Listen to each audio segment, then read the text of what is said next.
We're at the Cereza House. We're currently standing in a house built in 1954. 3 years ago, it was burned out and it's been abandoned ever since. We're going to tear this house down and build a brand new passive house. Today, we're talking deconstruction and demolition. So let's get into it.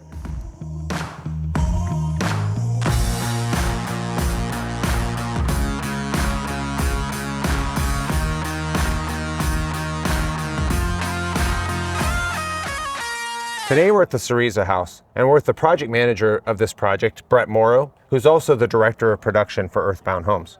And Brett, I see kind of a shell of a house behind me, and I know there's a story behind this, so tell us a little bit about this project. Okay, Dave. So this home has had a fire. Typically with a home like this, we would totally demolish it and throw it away.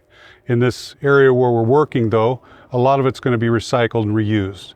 So we're going to, instead of demo the house, we're going to deconstruct the house. And that's really sophisticated, especially where we're at, because there's inspections to see what we threw away, where we threw it away, and what kind of material got thrown away. So it's very important for us to have a pre-con meeting with the recyclist and make sure that we get those loads going to the right places. So they're literally going to be going in here and taking the house apart, kind of in the reverse direction of the way we built it, or the way somebody built it. Yes, roughly they're going to take it apart just like they put it together in sequence backwards, from the roof down to the bottom plate of the sill that goes on the concrete. And so on a project like this, like we're looking at the outside now, and we see kind of stucco and some like 1950s windows and roofing material. Can any of that be recycled? Absolutely. So all of that can be recycled as glass, as the roofing material can be repurposed. It can be used for roads. It can be used for all kinds of other things. So they'll take those in separate loads and they will recycle them. There's plants around the country that do that specific type of material. So the company that does this does specifically deconstruction as well as demolition. And it's really just a matter of how much time and money and effort goes into the demolition versus the deconstruction. And earlier you said that in this specific town, we're not allowed to do demolition. We have to do deconstruction. Yes. Okay. And so what's the delta in price? What's the difference in price between like coming in with a bulldozer and in 2 days taking this down to the ground versus, deconstructing it with all the manpower and hours that takes? Well, you have to consider the value of what you're doing. Demoing it, I can come here with a track hoe with a giant clamshell on it, and in 4 or 5 hours have the whole thing in the back of a bunch of trucks and it'd be all done. But with the recycling, we get to reuse all the parts of this house. And as we see construction going on around the country and in this area here, we need those parts so that we don't destroy our natural resources.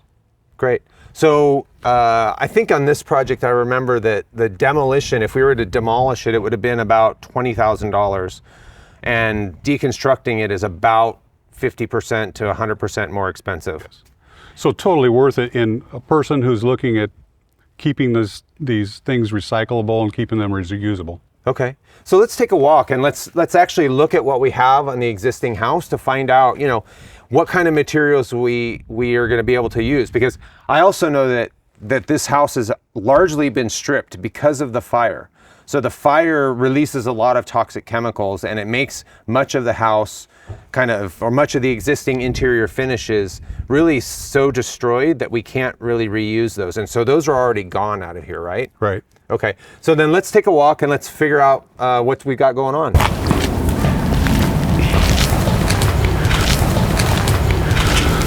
So you can see the age of this house. It even has like a barn doors for the garage doors. That was typical of a 1940, late 40s, early 50s home. The interior of the house is made with X braces. If you look at the ends of these walls, there was no shear walls in that time, so they used X braces. You'll see 1/2-inch anchor bolts, the plate lines. It was the minimal that was at the time. Now we've got much stronger walls than back then.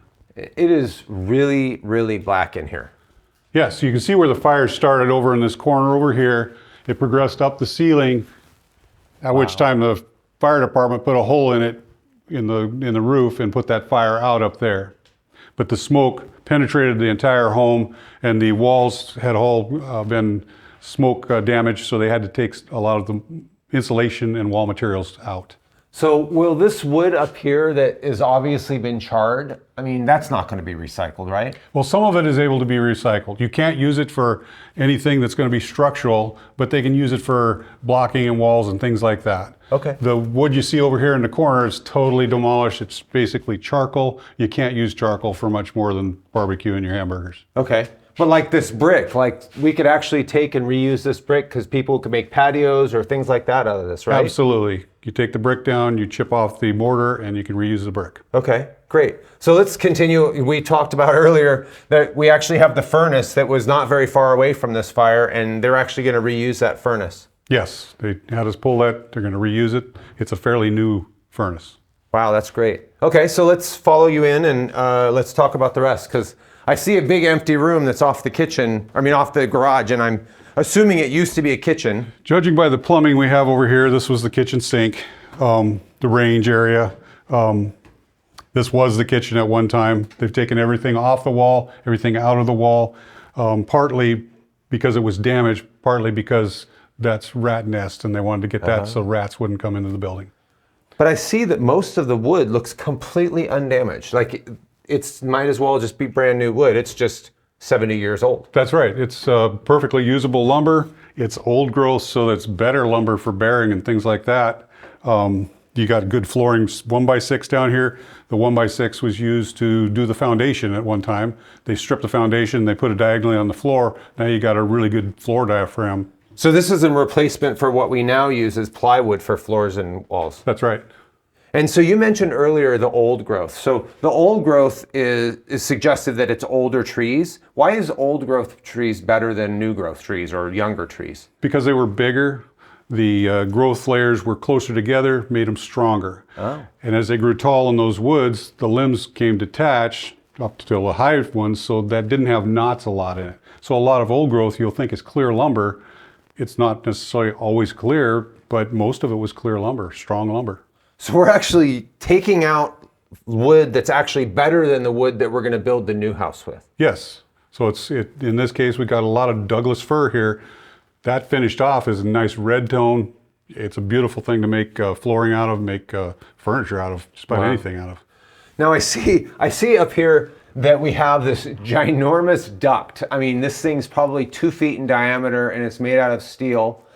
And it's completely uninsulated. That's pretty typical of this era of heating and cooling systems. Yeah, they didn't give much credence to trying to conserve energy or to conserve material. As you can see, it's giant. Something you'd find in a warehouse today. Interesting. So so we're in the kitchen now, and then this is kind of heading towards the back. And I see that the plaster is still on this wall, on these walls. And I really don't see any fire damage on this plaster, and more importantly, I don't smell fire damage in the plaster. So really, this became completely free of damage, but it's obviously not good for the new house, which is going to be in this spot, but 3 times larger and have a basement and a second story.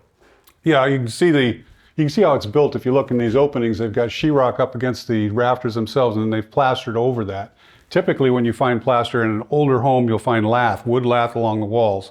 But in the newer ones where they just wanted to copy the old look, they would just put sheetrock and plaster over that. Huh, that's incredible.